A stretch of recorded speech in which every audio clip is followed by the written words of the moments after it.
Can you help with those? And if so, how much? So if you guys look in the description, I actually have my method of how you can get credit, how you can get these credit inquiries removed from your credit reports in less than 12 hours. So you guys can definitely try to do that. And I don't do that for people. It's something very simple that you can actually do on your own. And I don't know where it's at. It may be in the description. I actually have a free letter that people can use to send into the credit bureaus to get their inquiries removed. But the thing about the letter is the credit bureaus, it's a hit or miss sometimes, you know, depending on if you send a police report in or if you're going to send anything in from the FTC. But it's usually a hit or miss with that letter. So I always tell people just to call it, get it over with. It takes less time. You don't have to wait 30 days for them to reply to your dispute, which is what you're doing with the letter. So I always tell people just go ahead and get the method to do it for 12 hours. But if you guys were to if you guys wanted to just get the free letter, it should be down in the description. You guys should see that. And when you send that letter in, sometimes they may respond, hey, we don't remove inquiries this way. Inquiries are factual. That's why I tell you guys that you need to try the other method to get them removed.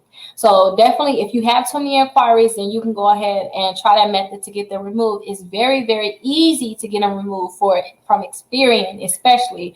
But sometimes the other credit bureaus may play hardball with you. Just get ready for them. It may take you a little longer to do those, but it will be worth it. And I know I kind of went through all the questions, and somebody said something about they had like so many inquiries on their credit reports. I remember when I had about 70 inquiries. This is when I first got in, like in 5 months, I went from having no credit cards to having $70,000 worth of credit cards.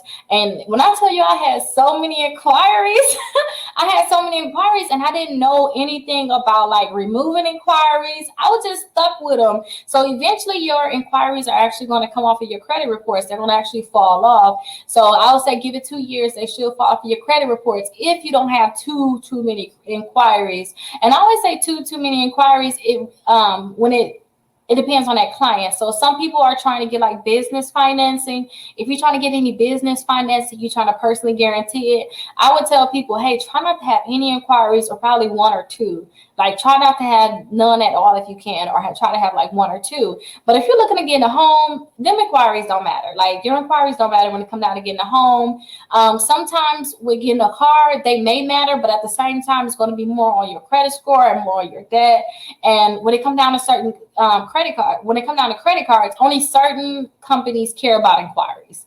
Certain companies care about inquiries. Now, if you're trying to go get a $20,000 credit card, they're going to care more about your inquiries than if you were to try to go get a secure credit card that may not even run your credit, you know. So just think of it that way. But like I said, if you're trying to remove your inquiries, I have my 12-hour inquiry removal. And on top of that, I have my free letter. So if you want to try the free letter to see if you can get them removed that way and they're not going to play hardball with you, perfect. Try it. It's free. It's down below. But if they play too many games with you, then go ahead and just knock them out with the 12-hour inquiry removal.